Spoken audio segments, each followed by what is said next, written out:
Hi good morning. இன்றைக்கி Wednesday morning. இன்றைக்கி மித்துவோட first day school. காலைல எழுந்ததுமே பால் காய்ச்சி வச்சுட்டு மித்துக்காக சமைக்க ஆரம்பிச்சிட்டேன். இன்றைக்கி பருப்பு குழம்பும் உருளைக்கிழங்கு அவிச்சிட்டு அதை வறுத்துடலாம் அப்படின்னு சொல்லிவிட்டு அதான் ரெடி பண்ணிகிட்டு இருந்தேன்.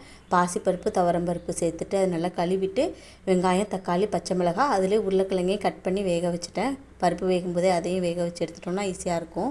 அதனால் அதை ஒரு பக்கம் வச்சுட்டு அது விசில் வந்துட்டு இருந்தது. 4 விசிலுக்கு அதை இறக்கி வச்சுட்டு அடுத்ததாக ஸ்நாக்ஸுக்காக கொஞ்சமாக கேழ்வரகு சேமியா அவிச்சு வச்சிடலான்ட்டு அதையும் ரெடி பண்ணிகிட்டு இருந்தேன். சைடில் ஒரு 5 நிமிஷம் போல் கேழ்வரகு சேமியாவை தண்ணியில் போட்டு ஊறின பிறகு நல்லா அலசிட்டு அதை வேக வச்சோன்னா சூப்பராக ரெடி ஆகிடும். அதுக்கு பிறகு நம்ம மற்றதெல்லாம் சேர்த்துடலாம்.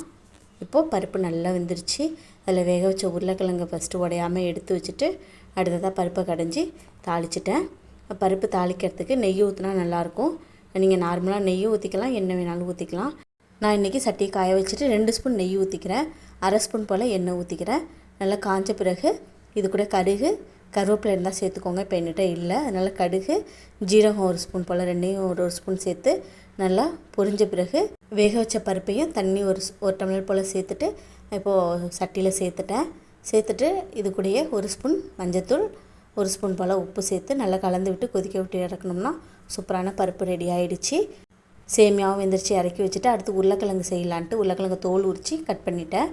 ஒரு 3 பல் பூண்டு போல் தட்டிட்டு எண்ணெய் 2 ஸ்பூன் காய வச்சுட்டு பூண்டை சேர்த்துட்டு அது கூட உருளைக்கிழங்கையும் கட் பண்ணி சேர்த்துட்டு இது கூட 1 ஸ்பூன் மஞ்சத்தூள் 1 ஸ்பூன் போல் மிளகாத்தூள் சேர்த்து நல்லா மிக்ஸ் பண்ணி விட்டுட்டோம்னா 1 ஸ்பூன் உப்பு சேர்த்துக்கிறேன்.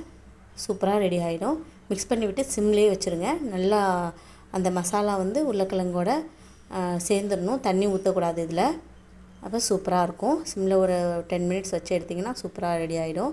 இந்த சேமியா வெந்துருச்சு. இதில் தேங்காய் துருவல் 1 ஸ்பூன் நாட்டு சர்க்கரை சேர்த்துக்கலாம், எண்ணெய் சர்க்கரை வேணாலும் சேர்த்துக்கோங்க. சேர்த்து நல்லா மிக்ஸ் பண்ணிவிட்டு எடுத்து வச்சுட்டேன். இந்த பக்கம் உருளைக்கிழங்கு சூப்பராக ரெடி ஆகிடுச்சு பாருங்கள். மசாலாலாம் நல்லா சேர்ந்துருச்சு. இப்போ அடுப்பு ஆஃப் பண்ணிவிட்டு உருளைக்கிழங்கு எடுத்துடலாம். சாப்பாடு பையன் சாப்பிட்ற அளவுக்கு எடுத்துகிட்டு அது கூட 2 கரண்டி போல் குழம்பு ஊற்றி கிளற ஆரம்பிச்சிட்டேன். பருப்பு குழம்பு ஊற்றி மிக்ஸ் பண்ணி விட்டுட்டு அவங்க மிக்ஸ் பண்ணி தான் சாப்பிடுவாங்க, அதனால் நான் மிக்ஸ் பண்ணி வச்சுட்டேன். அது கூடயே உருளைக்கிழங்கையும் எடுத்து வச்சாச்சு.